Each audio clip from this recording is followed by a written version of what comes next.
রাজ্য সরকার একাধিকবার 100 দিনের কাজের বকেয়া টাকা, কেন্দ্রীয় প্রকল্পের টাকা, তাছাড়াও আবাস যোজনার টাকা না দেওয়ার অভিযোগ তুলেছেন কেন্দ্রের বিরুদ্ধে। এমনকি কেন্দ্রীয় সরকারের বিরুদ্ধে আর্থিক বঞ্চনার অভিযোগ তুলে একেবারে প্রতিবাদ বিক্ষোভ আন্দোলনে সরব হয়েছিলেন মমতা ব্যানার্জি, অভিষেক ব্যানার্জির নেতৃত্বে। দিল্লিতেও কিন্তু ঝড় তুলে ছেড়েছিলেন অভিষেক ব্যানার্জি। কেন্দ্র টাকা দিচ্ছে না, 100 দিনের বকেয়া টাকা রাজ্য নিজের খাত থেকে মিটিয়ে দিয়েছে। 100 দিনের কাজের শ্রমিকদের আবাস যোজনার টাকাও কিন্তু আটকে দিয়েছে কেন্দ্রীয় সরকার। কেন্দ্রের যেটা যুক্তি, রাজ্য 100 দিনের কাজে এবং আবাস যোজনায় ভুরি ভুরি দুর্নীতি করেছে। দুর্নীতির অভিযোগেই কিন্তু রীতিমতো টাকা আটকে দিয়েছে, টাকা বন্ধ করে দিয়েছে কেন্দ্রীয় সরকার। রাজ্য সরকার নাকি হিসেব দেয়নি, আগে হিসেব দাও, আগে চোর ধরো, তারপর টাকা দেবো, এমন কিন্তু হুঁশিয়ারি দিয়েছে কেন্দ্রীয় সরকার। তার মধ্যেই আবাস যোজনা নিয়েও বড় ঘোষণা করে দিয়েছেন মুখ্যমন্ত্রী মমতা ব্যানার্জি। পুজোর মধ্যেই কিন্তু আবাস যোজনার টাকা মিটিয়ে দেওয়া হবে এমনই ঘোষণা করেছেন। 100 দিনের কাজের টাকা ইতিমধ্যেই দিয়ে দিয়েছেন মুখ্যমন্ত্রী মমতা ব্যানার্জি লোকসভা ভোটের আগে। আর এই লোকসভা ভোটে জোরদার প্রচার চালিয়েছেন। 100 দিনের কাজ বন্ধ থেকে শুরু করে 100 দিনের কাজের টাকা না দেওয়া, আবাস যোজনার টাকা না দেওয়া, আর এই প্রচারই কিন্তু বুমেরাং হয়ে গেছে বিজেপির জন্য। ভোট ব্যাংকে বিরাট প্রভাব ফেলেছে। তৃণমূলের ভোট ব্যাংক বাড়াতে সাহায্য করেছে বিজেপির এই নীতি। দুর্নীতির কারণেই টাকা বন্ধ রেখেছে কেন্দ্র, এমনই কিন্তু দাবি কেন্দ্রের। লোকসভা ভোট মিটতেই কিন্তু 100 দিনের কাজের টাকা, আবাস যোজনার টাকার সাথে সাথে মিড ডে মিল প্রকল্প এবং সমগ্র শিক্ষার টাকা বন্ধ করে দিয়েছে কেন্দ্রীয় সরকার। গতকালই কিন্তু জানিয়ে দেওয়া হয়েছে রাজ্যকে। রাজ্য সরকারও কিন্তু প্রতিবাদ জানাচ্ছে কেন্দ্রের বিরুদ্ধে। আর এবার মিড ডে মিল এবং সমগ্র শিক্ষার টাকা বন্ধের পর আরও জোরদার অ্যাকশন রাজ্যের বিরুদ্ধে। লোকসভা ভোট মিটতেই কিন্তু তেড়ে ফুঁড়ে রাজ্যের বিরুদ্ধে পদক্ষেপ নিতে শুরু করলো কেন্দ্রীয় সরকার, মোদী সরকার। 100 দিনের কাজের টাকা, আবাস যোজনার টাকা, মিড ডে মিল প্রকল্পের টাকা, সমগ্র শিক্ষার টাকা বন্ধ করে দেওয়ার পর একেবারে কড়া অ্যাকশন, ফের কড়া অ্যাকশন, কড়া স্টেপ রাজ্যের বিরুদ্ধে কেন্দ্রের। এই মুহূর্তের সবচেয়ে বড় খবর, এবার যা করলো কেন্দ্রীয় সরকার তাতেই কিন্তু নতুন করে শোরগোল পড়ে গেল একেবারে রাজ্য রাজনীতিতে। প্রতিবাদে বিক্ষোভে ক্ষোভে ফেটে পড়ল রাজ্য সরকার। মোদি জমানায় গত 10 বছরে একাধিক বিষয়ে বাংলার প্রতি কেন্দ্রীয় বঞ্চনা নিয়ে সরব হয়েছে রাজ্যের শাসক দল তৃণমূল। এবার অস্ট্রেলিয়ার ডেপুটি হাই কমিশনার নিকোলাস ম্যাকাফের সঙ্গে রাজ্যের 3 মন্ত্রীর বিনিয়োগ সংক্রান্ত বৈঠক মোদি সরকার চক্রান্ত করে আটকে দিয়েছে বলে অভিযোগ করলেন তৃণমূল নেতৃত্ব। তাদের বক্তব্য, কেন্দ্রীয় করের টাকার ন্যায্য ভাগ না দেওয়া, কেন্দ্রীয় প্রকল্পের টাকা আটকে রাখার পর বাংলায় বিদেশি বিনিয়োগ আটকাতে সক্রিয় হয়েছে কেন্দ্র। একে যুক্তরাষ্ট্রীয় সন্ত্রাসবাদ বলে আখ্যা করে তৃণমূল নেতৃত্বের বক্তব্য, বিদেশি বিনিয়োগ যাতে শুধুমাত্র প্রধানমন্ত্রী নরেন্দ্র মোদীর রাজ্যেই যায় তা নিশ্চিত করতে এই বৈঠক ভেস্তে দেওয়া হয়েছে। দিল্লিতে তৃণমূলের 2 রাজ্যসভার সাংসদ সাকেত গোখলে ও সাগরিকা ঘোষ অভিযোগ করেছেন, সুন্দরবন সহ রাজ্যের একাধিক স্থানে বিনিয়োগ নিয়ে আলোচনা করতে আজ তথ্য প্রযুক্তি মন্ত্রী বাবুল সুপ্রিয়, কৃষিমন্ত্রী শোভনদেব চট্টোপাধ্যায় ও শিল্প ও বাণিজ্য মন্ত্রী শশী পাঁজার সঙ্গে বৈঠক করার অনুমতি চেয়েছিল অস্ট্রেলিয়ার প্রতিনিধি দলটি। সাকেত বলেন, কিন্তু বিদেশ মন্ত্রকের ওশানিয়া শাখার তরফে ডেপুটি হাই কমিশনারের কাছে একটি বার্তায় রাজ্যের 3 মন্ত্রীর সঙ্গে বৈঠক না করার পরামর্শ দেওয়া হয়েছে। একই পরামর্শ পাঠানো হয়েছে পশ্চিমবঙ্গ সরকারের প্রোটোকল শাখাকেও।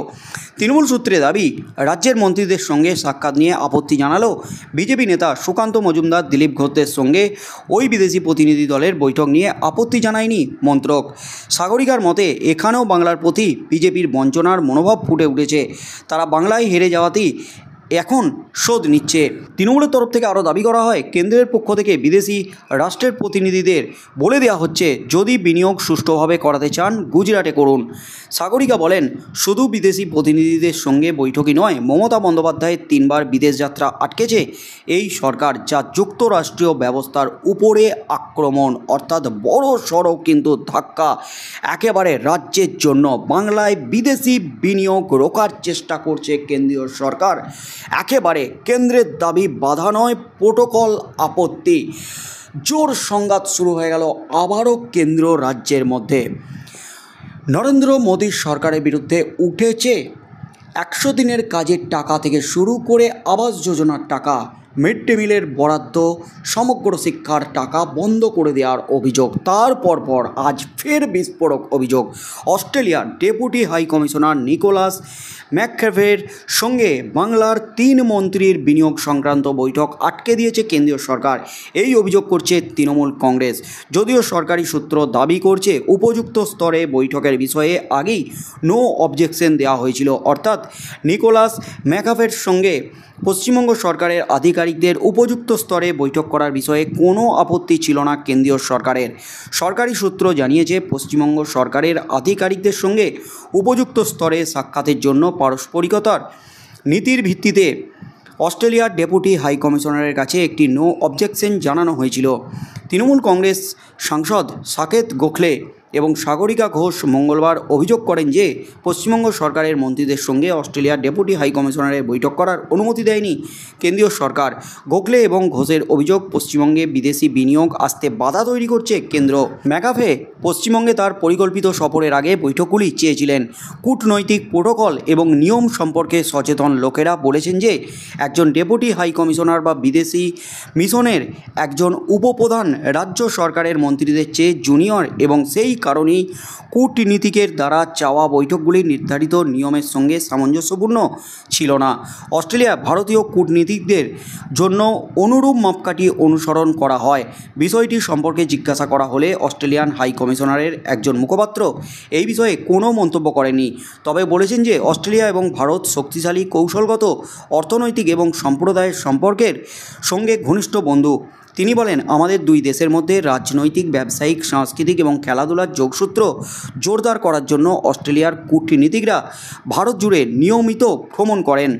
আমাদের কর্মকর্তারা যখন ভ্রমণ করেন, আমরা প্রোগ্রামের নির্দিষ্ট বিবরণ সম্পর্কে মন্তব্য করি না।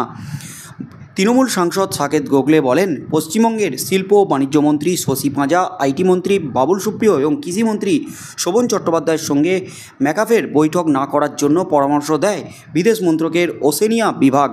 পশ্চিমবঙ্গ সরকার অস্ট্রেলিয়ান হাই কমিশনারের কাছ থেকে জানতে চেয়েছে যে ডেপুটি হাই কমিশনার পশ্চিমবঙ্গ সফর করবেন এবং তিনি পশ্চিমবঙ্গ সফরে 3 জন মন্ত্রীর সঙ্গে বৈঠক করতে চেয়েছিলেন। এরপরে বিদেশ মন্ত্রকের ওশেনিয়া বিভাগ এই বৈঠকের বিষয়ে আপত্তি জানিয়েছে। সাগরিকা ঘোষ আরও বলেন, এটি দেশের ফেডারেল কাঠামোর উপর একটি প্রশ্ন চিহ্ন। বিদেশ মন্ত্রকের মাধ্যমে একটি সুপারিশ পাঠানো অত্যন্ত মর্মান্তিক এবং স্বৈরাচারী। এটি ফেডারেল কাঠামোর উপর আক্রমণ। অর্থাৎ শিল্প নিয়ে কিন্তু বড় ধাক্কা রাজ্যের, যেখানে অস্ট্রেলিয়ান হাই কমিশনারের সাথে বৈঠক হওয়ার কথা ছিল শিল্প বাণিজ্য নিয়ে। রাজ্যের 3 মন্ত্রী শশী পাঁজা, শোভন চট্টোপাধ্যায় এবং বাবুল সুপ্রিয়ের কিন্তু সেই বৈঠক হচ্ছে না, স্পষ্ট জানিয়ে দিয়েছে অস্ট্রেলিয়ান হাই কমিশনার। আর এখানেই কিন্তু রাজ্য দায়ী করছে কেন্দ্রীয় সরকারকে। কেন্দ্রীয় সরকারই রাজ্যের সাথে বৈঠকে না করে দিয়েছে। কেন্দ্রীয় সরকারই কলকাঠিটা নেড়ে দিয়েছে যাতে রাজ্যের সাথে বৈঠক না হয়। ভোটে হেরে যাওয়ার জন্য রাজ্যের উপর শোধ তুলছে কেন্দ্রীয় সরকার, এমনই কিন্তু বিস্ফোরক দাবি করছে রাজ্য নেতৃত্ব। তাই আগামী দিনে কি হতে চলেছে রাজ্য রাজনীতিতে, রাজ্য এবং কেন্দ্র যে সংঘাত চরমে পৌঁছেছে, এর শেষ কোথায়?